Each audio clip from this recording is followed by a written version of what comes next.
kebutuhan pintarnya seringnya itu karena apa? Karena orang tua mau dipuji. Ya, itu. Bukan anaknya. Orang tua mau dipuji, high expectation. Iya. Ya, Bangga gitu. bangga. Padahal kebanggaannya semu. Iya. Halo, sahabat Ratona Solusi. Jumpa lagi kita di podcast yang selalu kita nantikan. Dan kali ini saya kedatangan tamu, ada Pak Muhammad Asar Sabri. Assalamualaikum. Waalaikumsalam. Saya lebih nyaman kita panggil Dinda. Dinda. Saya kalau saya panggil Dinda biasanya saya teringat lagunya Katon Bagaskara. Kemudian ya udah Dinda aja ya. Iya. Kemudian ada Dinda Masra Yasir. Ya. Beliau ini adalah couple, pasangan Suami istri. suami istri yang sakinah mawaddah warahmah. Amin. Amin. Beliau adalah konsultan dan praktisi pendidikan anak yang lazim juga kita sebut dengan parenting. Jadi beda. Parenting hanya bagian dari program pendidikan anak Iya. sebagai upaya untuk tidak hanya mencerdaskan anak tapi mencerdaskan orang tua. Oh, sip, keren ya. Jadi anak sekaligus orang tuanya nanti akan lebih cerdas gitu. Kemudian satu lagi ini tamu saya juga yang ganteng milenial, Anjas Ardiansyah.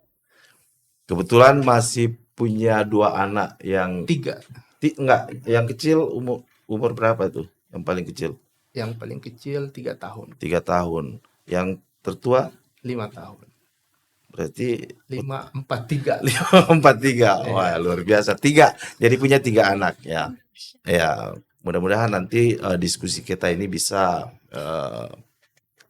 memberikan kita satu gambaran bagaimana pentingnya pendidikan anak, dan kita juga akan mengulas nanti tentang apa itu parenting.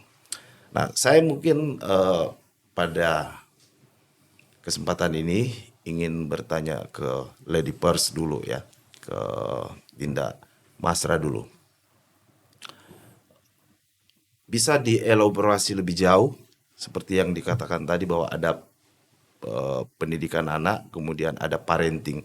Bisa dielaborasi apa sih bedanya? Apakah parenting ini bagian daripada pendidikan anak atau bagaimana? Bisa diceritakan. Ya. Jadi pendidikan anak kita berbicara jenjang demi jenjang.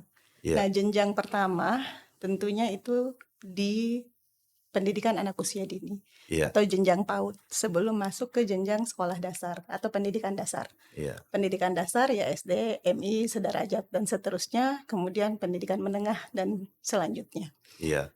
Nah, dalam setiap jenjang tentu ada capaian-capaian atau target yang dikehendaki oleh setiap lembaga pendidikan Iya. untuk persiapan menuju jenjang selanjutnya. Iya. Jadi misalnya sebelum masuk ke pendidikan dasar, ada Iya. kesiapan di pendidikan anak usia dininya. Iya. Nah, untuk mencapai setiap target capaian yang dikehendaki oleh Iya. kurikulum, karena kurikulum itu sifatnya dirancang dalam jangka waktu tertentu atau periode tertentu, Iya. semisal pendidikan anak usia dini berarti berbicara tentang kurikulum yang dirancang bagi anak usia 7 tahun ke bawah. Iya. Berarti keluar dari kandungan lahir hari pertama Iya. itu juga bagian dari PAUD. Iya. Ya, Oke. ya bagian dari PAUD.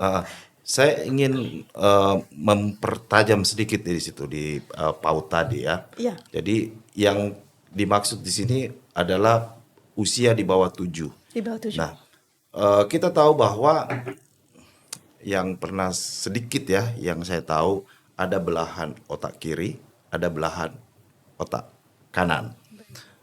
Otak kiri itu lebih cenderung kepada hal-hal yang sifatnya logik, matematik. Sementara yang kanan ini lebih sifat hiburan, main-main, Ya, santai. abstraktif ya, impian, harapan, santai, main-main dan lain sebagainya. Nah, saya ingin tahu pada posisi usia di bawah 7 tahun, yang mana kita lebih dahulukan untuk kita bangun? Apakah dari aspek otak kiri anak ini yang tadi logik, matematik, mengenal huruf dan lain sebagainya, atau yang dari sisi otak kanan? Ya, kalau berbicara tentang capaian pembelajaran untuk jenjang PAUD, Ya. maka seperti kata para psikolog yang Ya. sudah menyepakati bahwa usia 7 tahun ke bawah yang paling dominan berkembang dan paling duluan berkembang itu adalah perasaannya. Iya, Sehingga penting mengasosiasikan kegiatan pendidikan yang dilakukan oleh orang tua di rumah, yang dikerjasamakan oleh sekolah, itu adalah fokus utama di membahagiakan perasaan anak. iya, Jadi ketika ingin mendidik anak, ingin membimbing anak-anak, maka perhatikan juga bagaimana anak bisa tumbuh, berkembang, perasaannya yang berbahagia. iya. Nah, ini kan kita lihat fenomena di masyarakat kita gitu. Selalu pengen buru-buru, selalu pengen cepat-cepat. Ada satu kebanggaan tersendiri atau kebahagiaan dan sekaligus perasaan bahwa saya punya anak cerdas. Ketika misalkan baru usia 3 atau 4 tahun, Ya. dia sudah mengenal huruf, Ya. sudah mengenal angka, bahkan bisa baca gitu. Sementara saya pernah baca satu referensi seperti misalkan negara-negara di Skandinavia yang hari ini kita tahu negara yang paling tinggi minat Indeks prestasi. minat bacanya ya, yang otomatis menaikkan indeks prestasinya itu sampai batasan usia 7 tahun mereka betul-betul tidak dipaksa untuk bicara hal-hal yang logik, matematik seperti yang saya sampaikan tadi. Nah, bagaimana menurut? Iya, inilah yang nanti menjadi benang merahnya. Ya, Kenapa parenting ini dianggap perlu? Iya. Karena tuntutan orang tua yang tidak paham kebutuhan kurikulum dan kebutuhan anak sesuai dengan hak-hak anak, Iya. itu perlu disosialisasikan oleh lembaga pendidikan. iya, Nah, orang tua yang tidak paham, tapi ada lembaga pendidikan yang paham, Iya. itu perlu ketemu. Pertemuan inilah yang disebut dengan parenting. oh gitu. Iya. Jadi Nah. bisa dipertegas sedikit gitu. Apakah salah gitu? Nah, terkait hal tersebut, di momen parenting ini, tentu orang tua harus mendapatkan gambaran yang sederhana karena dia multi background. Iya. Orang tua yang memasukkan anak ke lembaga pendidikan itu beda-beda background pendidikannya. Iya. Sehingga parenting ini hadir untuk bisa memberikan pemahaman yang menyesuaikan level berpikir masyarakat Iya. kita atau yang memasukkan anaknya ke lembaga pendidikan PAUD. Iya. Nah, di situ kegiatan parenting ini tentu sangat-sangat penting, sangat strategis untuk memberikan pemahaman kepada orang tua bahwa kebutuhan kurikulum itu menyesuaikan kebutuhan anak. Kebutuhan anak itu capaian belajarnya itu harus step by step. Iya. Nah, kalau 4 capaian target utama kompetensi inti itu dimulai dari pertama adalah spiritualitas. Iya. Baru kemudian capaian kedua yaitu sosial emosional. Iya. Baru ketiga di pengetahuan, aspek pengetahuan. Iya. Nah, kita biasanya kebalik. Iya. Kebaliknya, pengetahuan di nomor satu kan, spiritualitas dan sosial emosional nanti aja Di belakang. di belakang. Iya. Padahal ketika anak-anak usia dini 7 tahun Iya. ke bawah kuat secara spiritual dan kuat secara sosial dan emosional, maka mendongkrak itu perkembangan akademiknya Iya. di SD nanti Iya. atau di pendidikan dasarnya. Nah, Jadi pola yang umum dilakukan selama ini, yang dipahami selama ini oleh masyarakat itu kebalik ya dari yang semestinya. kebalik karena kita biasanya guru-guru TK ya, Iya. utamanya biasa juga menyampaikan kita susah sih madam misalnya bilangnya. Iya. Karena saya teman-teman guru panggilnya madam. Madam. Susah madam kami tidak mengajarkan terlebih dahulu jor-joran mengajarkan baca tulis hitung di awal karena orang tua tuntutannya itu. Ya, nah di sini juga perlu memberikan penguatan-penguatan kepada guru-guru PAUD bahwa guru PAUD itu menjadi agent of change. Iya. Bukan malah mengikuti semua kehendak orang tua. Iya. Kapan deliver pendidikan yang seharusnya itu dihantarkan kepada orang tua ketika guru hanya sibuk pada menambah jumlah siswa di lembaganya. Iya. Ya pada jor-jorannya untuk supaya siswanya semakin banyak supaya jumlah dapodiknya semakin banyak ya. Nah, harusnya bukan di situ. Ketika misalnya ada tuntutan yang tidak sesuai dengan kehendak kurikulum dan hak-hak anak, maka guru menjadi agent of change. Iya. Gitu. Jadi ya guru mesti sebenarnya strict bahwa dengan sistem seperti ini justru kita melakukan proses edukasi yang tepat kepada anak daripada sekedar ini. Oke, saya stop dulu di situ ya. Iya, nanti saya tambah lagi kenapa ya pertanyaan selanjutnya kenapa kurikulum PAUD itu menghendaki anak-anak dua ini duluan, baru kemudian yang ketiga pengetahuan. Spiritual yang pertama, spiritual, sosial emosional atau sosen, baru ketiga adalah pengetahuan. Pengetahuan itu baru belajar simbol-simbol, huruf, angka dan seterusnya. Kenapa? Karena nanti kita sambung kembali. Iya, oke. Siap. Nah, sekarang saya mau ke Abang dulu ini. Bagaimana? Ada yang Pak, saya ingin tanya dulu dari yang dijelaskan oleh Ibu tadi, ada yang mau ditambahkan dari Dinda Masrah? Ya, saya sih lebih melihat anak dari perspektif Al-Quran. Iya. Ya, jadi sekedar melengkapi saja. Iya. Daing bahwa tumbuh kembang anak itu perlu diperhatikan dan salah satu cara memahami tumbuh kembang anak itu adalah bagaimana Al-Quran mengenalkan konsep manusia. Iya. Itu.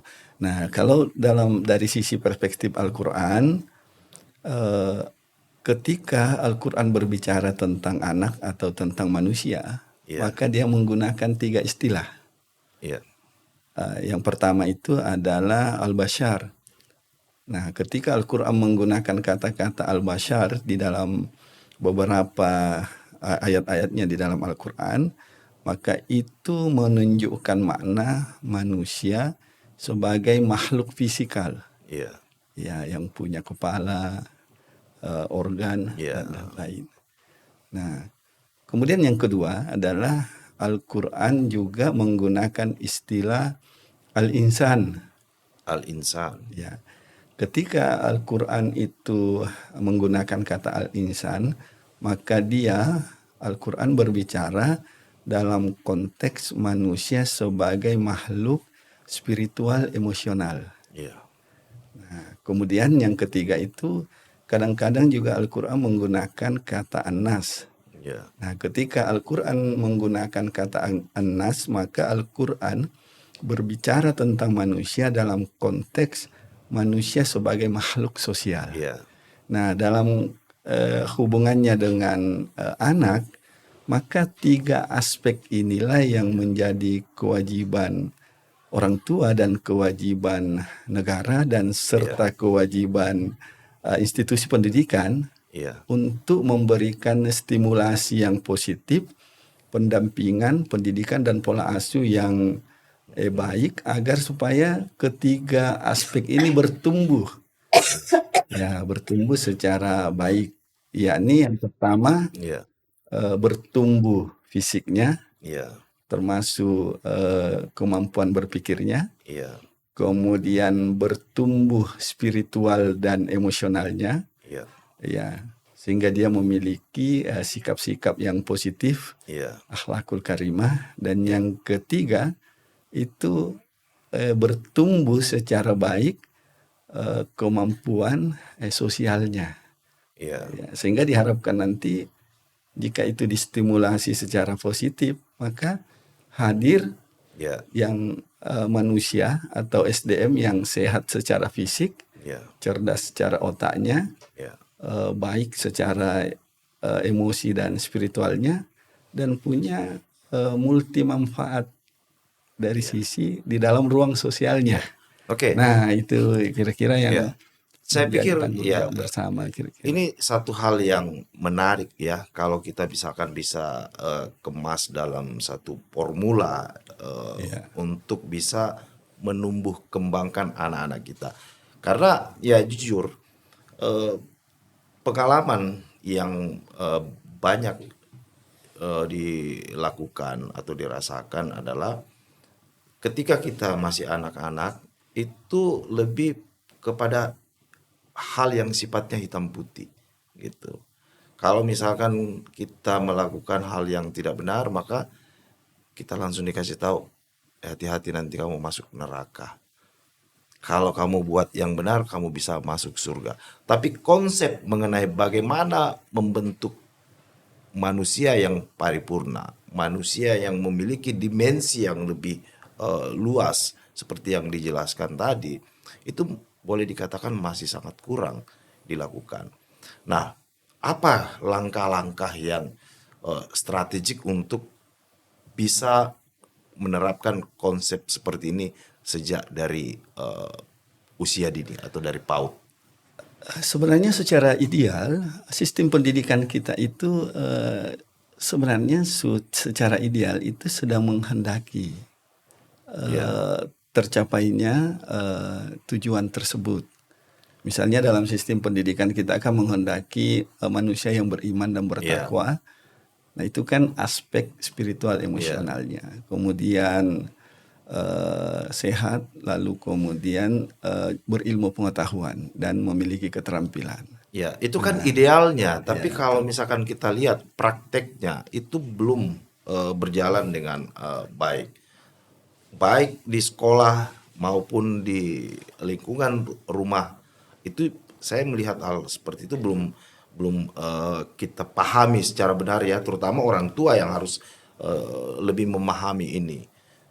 Ya, kalau mungkin saya bisa Ya, tambahkan bahwa di PAUD sendiri pada saat mendeliver atau menyampaikan kehendak-kehendak kurikulum yang tadi, capaian-capaian yang dikehendaki, maka memang tugasnya guru untuk mengkonkretkan ya, materi yang dikehendaki. Ya. Nah, biasanya mengawang-awang, Ya. misalnya kamu jadi contoh ke anak-anak TK yang diajarkan tentang konsep ketuhanan. Ya. Kalian harus jadi anak yang baik. Pertanyaannya, baik yang bagaimana yang dimaksud? ya, Kamu harus jadi anak yang soleh. Ya. Soleh yang mana yang dimaksud? Karena banyak anak-anak yang tahu mengucapkan kata soleh, Ya. tahu kata baik, tapi dia secara bersamaan melakukan ketidakbaikan. ya, Dia soleh secara lisan, tapi tidak soleh secara sosial. benar. Nah, inilah tugas guru bersama orang tua. Lagi-lagi kalau berbicara parenting, dia adalah pendidikan yang dikolaborasikan. Ya, Ya, karena institusi atau lembaga pendidikan itu tidak bisa sendiri mencapai target yang diinginkan agar anak-anak tumbuh kembangnya optimal. Itu tidak mampu.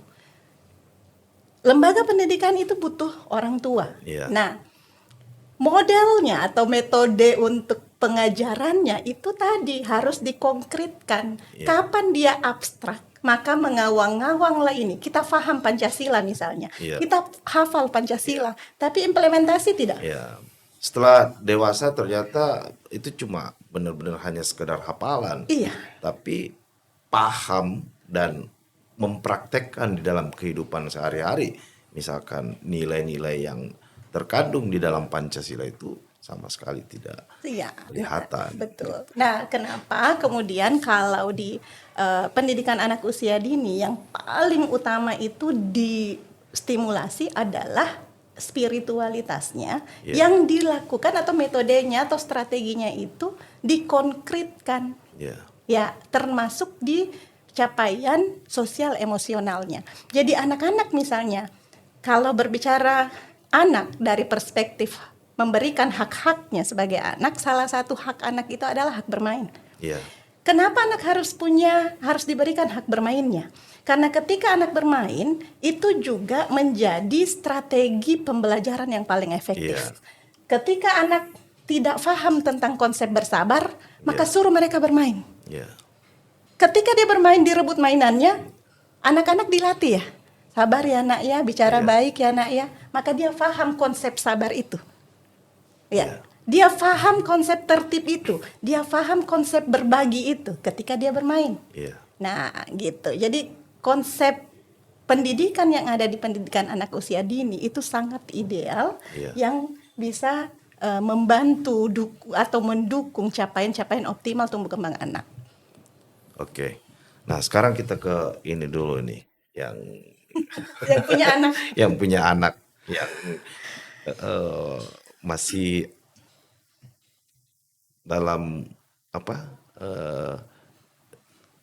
lingkaran PAUD ya, karena masih di bawah 7 tahun ini. Semuanya. Ya, semuanya lagi 3. Bagaimana itu? Coba tolong ceritakan. Mumpung ada Iya, kesempatan baik konsultan ini, kan? praktisi ini. Kesempatan Apakah baik. sudah benar caranya atau tidak? Iya. Tolong langsung di ini. Jadi ada beberapa pertanyaan setelah diskusi kita tadi ini di kepala saya, menjadi hal yang serius bagi Jangan saya. bertanya dulu Bapak. Bapak cerita dulu gimana caranya mendidik ini anak. Enggak, 3 ini. supaya ada Nah, saya host di sini Oh, ya. iya. Bapak jawab dulu pertanyaan saya. Coba cerita dulu. sebenarnya ini hal paling berat kita cerita karena membimbing anak, Iya. mendidik anak itu saya gampang ngomongnya, Prakteknya. prakteknya yang paling susah. Iya. Iya, paling berat. Iya. Pas mau diomongin juga beratnya juga Berat banget. berat banget. Tapi Karena iya. saya sebagian waktu saya itu banyak di luar mengurusi aktivitas saya sebagai pedagang ya. Istri juga ada kesibukan yang ya boleh dikata di luar bisa sampai 8-10 jam ya Iya. di luar rumah. Nah, kami sangat bergantung kepada lembaga pendidikan. Iya. Lembaga-lembaga pendidikan yang bergerak di usia dini. Jadi ketiga anak saya itu mulai dari umur 2 tahun memang sudah daycare, sudah full day di tempat pendidikan usia dini. Nah, kenapa itu terjadi? Ya memang situasi kami sebagai kelompok-kelompok milenial yang mau punya cita-cita besar, mau jadi pedagang, yang mau jadi pengusaha yang eksis, pengusaha yang sukses lah jalan ceritanya. Yang menjadi soal bagi kami itu idealnya dengan anak-anak itu sebenarnya dalam satu hari itu berapa jam Iya. idealnya. Karena yang saya ada beberapa referensi yang saya baca, misal saya dengan anak saya ini ada waktu nih 3 jam, misalnya sebelum saya berangkat ke kantor, 3 jam saya dengan anak, tapi masing-masing main handphone, itu tidak ideal juga. Tapi ada yang bilang, yuk dengan anakmu jalan, kau jajan, kau belanja sama, kau bisa bahagia meskipun nggak sampai sejam, itu jauh lebih efektif daripada kau 3 jam sama tetapi tidak ada interaksi. Saya kira itu jadi persoalan bagi kami, kelompok-kelompok muda yang punya anak, yang punya aktivitas di luar begitu padat. Kalau idealnya ya Kak Ashar dan Kak Masra ini jadi pasutri kami anak-anak muda, seperti apa itu di persoalan kami ini. Iya. Ya. Tolong jangan dijawab dulu ya. Nanti saya tanya itu. Oh, saya mau nanya sama dia dulu. Tapi yang jelas gini, saya punya kesan 2 hari saya sama adinda saya ini, istri dan anaknya. Saya lihat hubungan kedekatan gitu itu cukup Melekat. ya cukup melekat gitu. Karena tadi pagi saja itu yang saya perhatikan ketika kita breakfast itu anaknya panggil dia ayah itu kayaknya ada 10 kali. Cuma yang saya nggak pernah dengar dia bilang anak.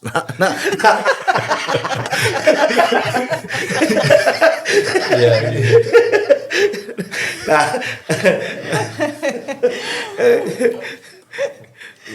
itu apa karena lagi fokus atau apa gitu kan. Jadi alhamdulillah saya lihat anaknya sangat dekat dengan bapaknya. Nah, saya mau tanya lagi. Anak-anak ini dari kecil sudah dipersiapkan nggak? Kelak ke depan mau jadi apa itu, yang seperti kayak dulu tuh selalu ditanya ke anak cita-citanya apa tuh, ada yang bilang jadi dokter padahal nggak ngerti apa itu dokter. Jadi polisi belum tahu apa itu polisi. Ya Selalu sering, ditanya, nah. sering. Nah, bagaimana? Sebelum dia tidur saya sering. Ya, Sebelum kita tidur ada saya buat diskusi, Iya. saya buat ngobrol, saya tanya-tanya. Ya spontan juga kadang dia jawab. Cuman dia berubah-berubah kadang. Ini malam ditanya mau jadi dokter, besok dia mau jadi polisi. ya, Besoknya lagi ditanya jadi berubah-berubah. Tapi saya anggap itu bagian dari cara berpikirnya dia kan. Iya. Belum secara paten ada di dalam hati dan pikirannya, saya kira ya namanya. Tapi bagi saya itu menyentuh juga hati saya. Saya berpikir alhamdulillah ini anak saya masih punya cita-cita. ya. Yang soal kalau ditanya dia nggak mau jadi apa-apa kan, mati aja kita jadi bapaknya kan.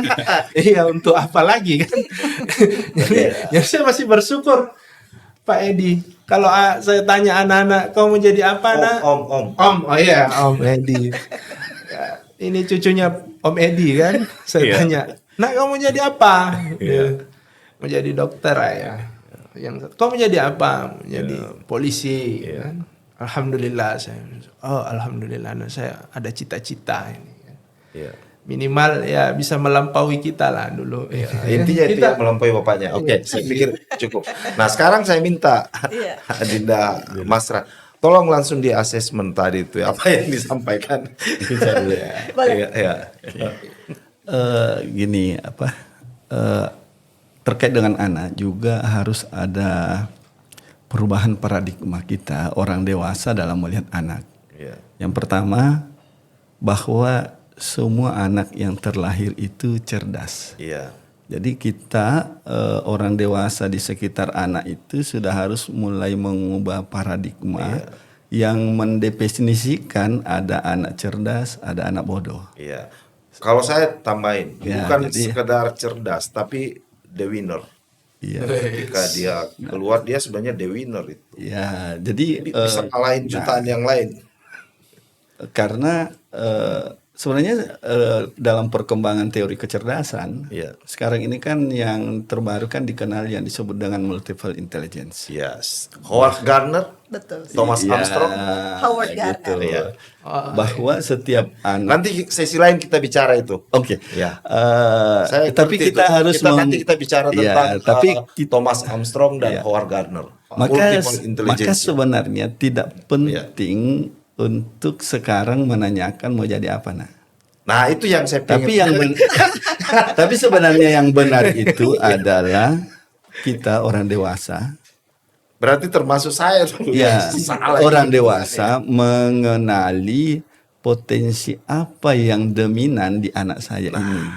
Lalu kemudian itulah yang kita stimulus. Iya, jadi orang tua sebenarnya Iya. harus lebih berfungsi sebagai coach.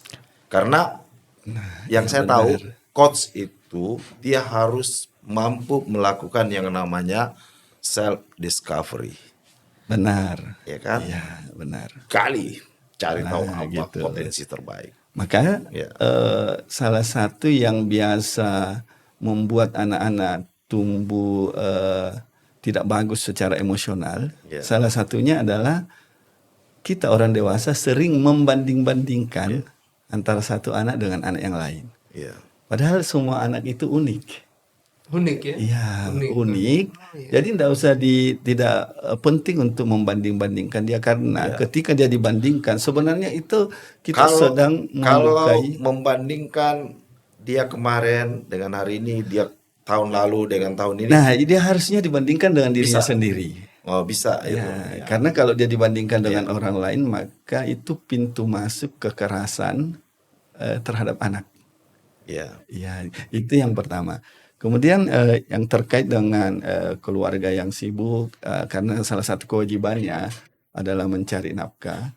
Itu kesibukan itu insya Allah akan jadi jihad fisabilillah. Ya. Tapi agar untuk menutupi kesibukan itu, karena pendampingan tumbuh kembang anak itu juga adalah kewajiban, maka orang tua harus memilihkan lembaga pendidikan yang mampu menjamin lingkungannya positif untuk tidak hanya perkembangan kognisi anak, Ya. tapi juga perkembangan emosional dan spiritualnya. Karena begini, banyak anak-anak yang dalam lingkungan rumah tangga itu sangat positif. Ya. Tapi karena dia masuk di sekolah yang tidak memberikan jaminan lingkungan yang positif untuk tumbuh kembang, justru sekolah yang berkontribusi Ya. memberikan asosiasi negatif terhadap anak itu, yang berpengaruh ke sikap emosionalnya dan kecerdasannya. Itu kalau tidak Nah, salah itu. istilahnya tracking tuh dalam dunia pendidikan. Ya, Tracking. nah makanya kita orang tua yang sibuk Ya. itu harus memilihkan sekolah yang bisa menjamin itu. Dan salah satu ciri sekolah yang bagus itu adalah ketika anak-anak pulang sekolah bukan bertanya berapa yang kamu dapat, Ya. tapi bertanya, nah kamu bahagia di sekolah tadi. Ya. Ya. Nah ketika dia menjawab, saya sangat bahagia, Ya. berarti itu adalah sekolah yang positif Dia untuk bahagia hari ini karena matematik tidak masuk. ya, Padahal jadi- dia punya kecerdasan linguistik, tapi dia takut matematik. Sementara Karena- gurunya tidak ya. paham bahwa ada multiple intelligence. Nanti kita bahas itu. Iya, siap, Karena durasi saya dikode dari sana. Ya, saya terakhir mau tanya ke Dinda Masra ini. Nanti kita lanjut ya. Banyak aspek nanti yang kita bahas. Yang saya ingin tanya yang terakhir adalah kita tahu yang kita ingin tumbuh kembangkan secara maksimal di dalam potensi diri anak-anak kita, minimal ada 3 kecerdasan, yaitu kecerdasan kognisinya, Spiritual dulu. ya. Spiritual dulu. Nah, ini dulu saya, mungkin versinya beda ya. Iya. Nah, ini kalau ada yang baru gitu. Kalau saya yang nanti kalau yang dijelaskan tadi yang model itu, yang saya ingin tanya itu dari sisi kecerdasan kognisi, kemudian apeksi dan psikomotorik. Ya, psikomotoriknya itu. Nah, nanti kan semua ini dibungkus di dalam satu nilai spiritualitas yang tinggi. Tapi 3 kecerdasan ini, kognisi, otaknya, apeksi, Rasanya, sikapnya, ya, dan psikomotorik, fisiknya. keterampilannya, skill apa dan lain sebagainya. Ada enggak formula khusus itu yang bisa dilakukan sehingga 3-tiganya ini bisa berkembang secara bersamaan, dan alhamdulillahnya kalau dia dibungkus di dalam nilai-nilai spiritualitas yang tinggi juga. Ya, baik. Berbicara pendidikan, khususnya pendidikan anak, Ya. karena dia mempengaruhi pendidikan tingkat lanjut. Ya. Ya. Nah, ini saya mau mengawalinya begini. Kita di Indonesia itu agak kebalik dengan cara berpikir orang-orang Skandinavia seperti yang tadi disampaikan. Iya. Kalau orang-orang di Skandinavia itu mendahulukan pendidikan di tingkat PAUD yang Iya. paling maksimal. Makanya mereka jor-joran membayar Iya. yang lebih banyak keluar uangnya itu Iya. di tingkat PAUD. PAUD. Karena dia pondasi. Nah kita nanti jor-joran keluar uangnya nanti kan di kuliah. Iya. Iya. Masuk kedokteran bayar ratusan juta dan seterusnya. Apalagi sekarang apa tuh kampus mandiri ya istilahnya. Kampus Merdeka. Enggak, Bukan, itu kalau Mandiri. kalau kalau Merdeka yang konsep yang dari baik, Pak Nadiem. Maksudnya yang mandiri itu yang sekarang kamu masuk kedokteran bisa, tapi ininya sekian. Oh ada lagi istilah Iya. itu saya nggak paham. Iya betul. Apa sih saya lupa saya namanya. Apa ada yang tahu namanya? Yang sekarang misalkan mau masuk kedokteran sekian, teknik ini sekian. Ya jalur jalur mandiri. Jalur Nah, mandiri. gitu. Kalau yang konsepnya Pak Nadiem itu Merdeka belajar. Merdeka Belajar. Ya. Jadi saya lanjut bahwa Ya. harusnya kita di Indonesia, khususnya kita yang ada di Kabupaten Luwu karena berbicara tentang pendidikan yang ya di Tanah Luwu, Iya.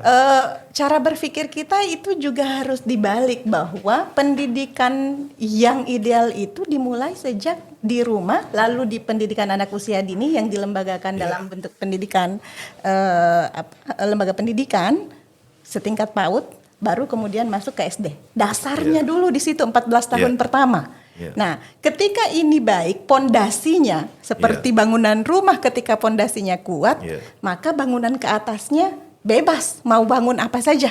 Iya. Iya kan? Nah, karena pondasinya kuat. Nah, terkait capaian 3 itu, kognitif, afektif, dan psikomotoriknya yang ingin dicapai, maka ini berbicara tentang strategi. Iya. Nah, strategi yang dirancang memang harus menyesuaikan hak-hak atau kebutuhan si anak. Merancang kurikulum misalnya, maka lihat hak anak. Menyayangi anak, lihat perspektif hak anak. Hak-hak anak itu kalau misalnya kita baca 10 hak anak berdasarkan hak-hak anak yang diratifikasi dari hak anak di PBB ya. Iya. Nah, itu ada 10 haknya. Nah, kebanyakan kita orang tua menganggap bahwa pendidikan itu baca tulis hitung. Ya, itu. Ya. Nah, ini mau saya sambung. Kenapa baca tulis hitung itu belum layak diberikan kepada anak usia dini? Iya. Lihat saja kontur tangan anak. Iya. Ketika dia pegang sesuatu, apakah sering jatuh? Ya. Sering jatuh. Sering jatuh. Karena struktur tangannya mereka, otot di dalam sini belum nyambung. Iya. Lalu tiba-tiba orang tua bersama guru mengerasi anak dengan cara memaksa anak memegang pulpen dan harus bisa menulis dan membaca. Waduh. Nah, ini kan kekerasan. Iya. Karena ini sakit. Iya. Ini sakit, orang belum sempurna strukturnya. Tiba-tiba kita memaksa itu kekerasan. Ketika dia mau menjerit, lalu nangis nih anak-anak, aku nggak bisa. Orang tua bilang, kamu jangan malas belajar, kamu harus pintar. Iya. Nah, kebutuhan pintarnya seringnya itu karena apa? Karena orang tua mau dipuji. Ya, itu. Bukan anaknya. Orang tua mau dipuji, high expectation. Iya. Ya, Bangga gitu. bangga. Padahal kebanggaannya semu. Iya. Kebanggaannya mengerasi anak. Itu harus sudah mulai diubah cara berpikir itu.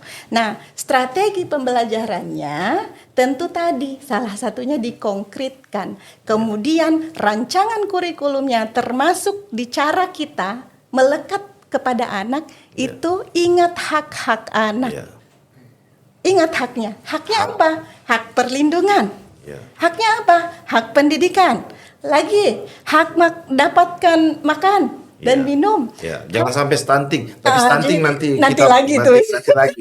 Panjang. Dan seterusnya. Itu ada 10 hak-hak Iya. anak kalau menyambung pertanyaannya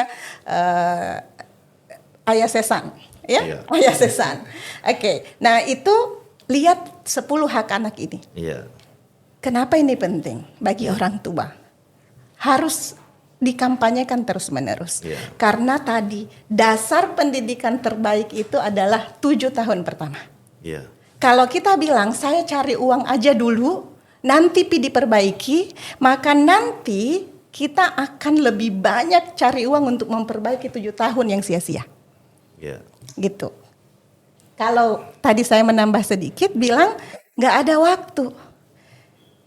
Pertanyaannya tadi Ayah Sesan, berapa lama sebenarnya yang ideal saya bisa bersama anak? Selama mungkin. Iya. Kalau misalnya bekerja, bawa anak ke tempat kerja. Biarkan anak mengetahui apa yang kita kerjakan, apa yang orang tuanya kerjakan, sehingga dia bisa memahami, mulai memahami orang tuanya. Karena kapan tidak, dia hanya akan terima uang terus, tidak punya rasa empati terhadap kerja keras orang tuanya untuk anak-anak. Iya. Tapi mesti dipikirkan juga, jangan sampai tempat kerja yang agak Tentu. Kalau bawa ke tambang jangan. Ke tambang Gitu, maksudnya tempat yang Yang sehat, lingkungannya sehat, ya. Iya. Gitu ya. Oke. Masih banyak sih, tapi masih banyak. Karena saya sudah dikode terus dari sana. Jadi insya Allah saya tidak akan memberikan closing statement karena insya Allah sangat menarik. Saya tertarik untuk kita bicara dunia pendidikan. Insya Allah kita akan sambung nanti pembicaraan berikutnya karena saya dari tadi tuh diplototin terus dari sana. Katanya durasinya udah ini. Oke, terima kasih sahabat Ratona Solusi. Hari ini kita sudah bicara sepenggal ya, sedikit tentang dunia pendidikan anak yang rasa-rasanya masih sangat, banyak sekali yang kurang dipahami ya, kurang kita pahami sebagai orang tua. Namun sayang durasinya terbatas. Insya Allah nanti di kesempatan berikutnya kita akan sambung lagi dengan perbincangan yang masih menyangkut persoalan pendidikan anak. Terima kasih sahabat Ratona Solusi. Semoga perbincangan singkat ini memberikan manfaat buat kita semua. Assalamualaikum Bang Asad, terima kasih ya.